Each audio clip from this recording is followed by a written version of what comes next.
أما بعد أعوذ بالله من الشيطان الرجيم بسم الله الرحمن الرحيم وعد الله الذين آمنوا منكم وعملوا الصالحات ليستخلفنهم في الأرض كما استخلف الذين من قبلهم وليمكنن لهم دينهم الذي ارتضى لهم وليبدلنهم من بعد خوفهم أمنا صدق الله العظيم۔ علی وقار صدر محترم، قابل قدر علماء کرام اور معزز مہمانان اعظام اور مستقبل کے روشن ستاروں، موضوع خطابت ہے وہ معزز تھے زمانے میں مسلمہ ہو کر اور ہم خوار ہوئے تاریخ قرآن ہو کر۔ حضرات گرامی، مسلمانوں کی 1400 سالہ تاریخ شاہد ہے کہ جب انہوں نے قرآن مقدس کی حقیقت اور اس کے مطالبے کو سمجھا اور رسول اللہ صلی اللہ علیہ وسلم کے بتائے ہوئے راستے کو اپنا شعار بنایا تو اللہ تعالیٰ نے ان کو فتح و سربلندی سے سرفراز کیا۔ انہوں نے جدھر کا رخ کیا کامیابی نے ان کے قدم چومے، آسمان نے ان پر فضل الہی کی بارش کی، زمین نے ان کو سینے سے لگایا، وہ تہذیب و تمدن کے امام بنے اور کلچر و ثقافت کے پیشوا اور حق و صداقت اور عدالت و شجاعت کے معیار قرار پائے۔ حضرات گرامی، یہ صرف دعویٰ ہی نہیں بلکہ تاریخ گواہ ہے کہ جب مسلمان خدا واحد کی دعوت محمد عربی کا پیغام حق و صداقت لے کر اٹھے تو بعد و بارہ کی طرف بحر و بر پچھا گئے۔ نہ افریقہ کے تپتے ہوئے صحرا ان کو روک سکے اور نہ دجلہ کی ٹھاٹے مارتی ہوئی موجیں ان کے سامنے حائل ہو سکی۔ انہوں نے چہار دانگ عالم میں فتح و کامرانی کے جھنڈے گاڑ دیے۔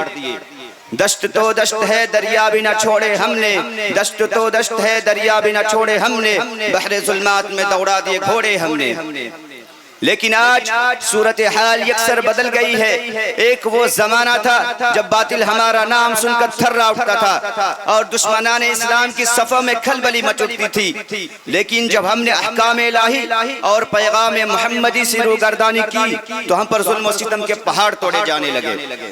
آج مسلمانوں کی وہ خلافت و سلطنت جس کی طاقت و سطوت سے مغرب کے تاجدار مرعوب تھے، وہ خلافت راشدہ جس کی آبیاری حضرت صدیق اکبر، فاروق اعظم، عثمان غنی، علی مرتضیٰ نے کی تھی، وہ باغ جسے عبد الرحمن اول کے جانشینوں سلطان صلاح الدین ایوبی اور طارق بن زیاد کے جاباز مجاہدوں نے صدیوں تک سینچا تھا، اب خزاں کی آندھیوں کا سامنا کر رہا ہے۔ قرطبہ جو عموی اقتدار کے زمانے میں مغرب کے لیے روشنی کا مینار تھا، جس کے سپاہی کسی زمانے میں فرانس کے دروازوں پہ دستک دیتے تھے، جسے آج اقتدار پسند عناصر گدھوں کی طرح نوچ رہے ہیں۔